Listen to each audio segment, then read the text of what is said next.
एक ऐसी मूवी की सीक्वल जिसकी डिमांड किसी ने की नहीं थी, पर अंदर ही अंदर इसको देखने के लिए हम सब एक्साइटेड भी थे। पर क्या ये मूवी हमारी एक्सपेक्टेशन को मैच कर पाती है या नहीं, यही जानेंगे आज के इस वीडियो में, जहाँ पे ये कहानी एक इस टाइप की औरत की है जिससे सोसाइटी आपको दूर रहने के लिए कंटिन्यूसली वार्न करती रहती है for all the good reasons. और कहानी वही से शुरू होती है जहाँ से पहला पार्ट खत्म हुआ था कि किस तरह से ऋषु और रानी आगरा में छुप के रह रहे हैं और प्लान बना रहे हैं इंडिया छोड़ के थाईलैंड भागने का, ताकि वो अपने किए हुए कारनामों से बच के एक अच्छी लाइफ बिता सके। पर इन सब के बीच में पुलिस को उनकी भनक लग जाती है और किस तरह से ऋषु की मौत को और भी जस्टिफाई करने के लिए अभिमन्यु के कैरेक्टर की एंट्री होती है इनकी कहानी में। तो उसको चारा बनाते हैं ताकि पुलिस उनकी कहानी पे विश्वास कर ले। और साथ ही एंट्री होती है जिमी शेरगिल के कैरेक्टर यानी कि मोंटू चाचा की, और शुरू हो जाता है वही चूहे बिल्ली का खेल।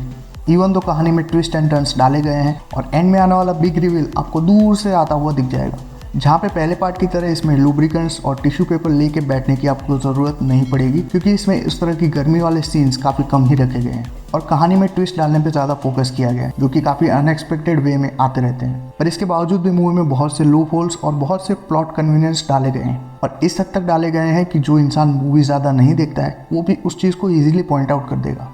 फॉर एग्जाम्पल, पुलिस जाती है ऋषु के फोटो को लेके उसकी इंक्वायरी करने, पर वहाँ पे वो औरत फोटो लेके जाती है, थोड़ी देर वहाँ पे रुकती है और वापस नीचे आती है। तब तक पुलिस वेट कर रही होती है कि क्या उसने उस बंदे को देखा है या नहीं, या फिर पुलिस की निगरानी में होने के बावजूद भी ऋषु और रानी नदी किनारे बैठ के आराम से बतिया रहे हैं। या फिर एक क्रूशियल पॉइंट मूवी में आता है जहाँ पे सरेंडर की सिचुएशन होती है और पुलिस चारों तरफ से घेर के बैठी होती है और पुलिस की उस घेराबंदी को तोड़ते हुए अभिमन्यु का कैरेक्टर वहाँ पे पहुँच जाता है। और पर्सनली मैं एक्साइटेड था जिमी शेरगिल के कैरेक्टर के लिए, जो कि मोंटी चाचा का रोल प्ले कर रहे हैं, क्योंकि पहले पार्ट में हर्षवर्धन रानी का जो कैरेक्टर मरा था वो उनका भतीजा है और इसी के चलते वो डेडिकेटेड होके इस केस के पीछे लगे हुए हैं। और उनका जब इंट्रोडक्शन होता है मूवी के अंदर तो उनकी भौकाली सेट हो जाती है, पर वो भौकाली सिर्फ और सिर्फ बताई जाती है डायलॉग्स के थ्रू, पर कहीं पे भी वो एक्शन के थ्रू हमें देखने को नहीं मिलती। और मूवी में बहुत से इलॉजिकल सीन्स भी रखे गए हैं। मूवी के एंड में जो बिग रिवील आता है वो टोटली डिपेंड करता है किसी एक थर्ड कैरेक्टर के डिसीजन मेकिंग के ऊपर, जो कि इवन दो प्रिडिक्टेबल तो है ही, पर सेंस भी नहीं बना रहा। और मूवी की कहानी में कोई सरप्राइजिंग एलिमेंट भी नहीं डाले गए,